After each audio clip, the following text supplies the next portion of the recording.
What up, guys? So just doing some test shooting.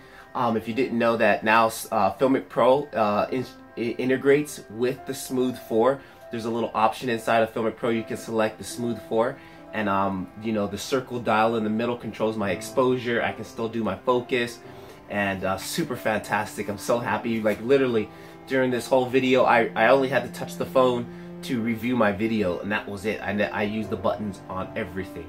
One little trick that I'm using an ND filter for my Samsung, and what I do is I lock the shutter speed at 24 and use this and the exposure wheel to really dial in my highlights, to save my highlights, and that's how I really get this really moody cinematic look. So something I'm going to get into in another video, because I do have to build.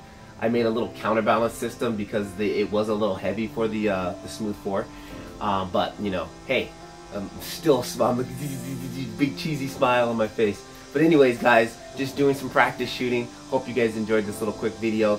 Get out there. You got to keep filming. You got to keep practicing, despite if you have gimbals or not. You just got to keep shooting with the phone. Keep practicing, and you'll get better. Patrick LeVar. I'll see you guys in the next one.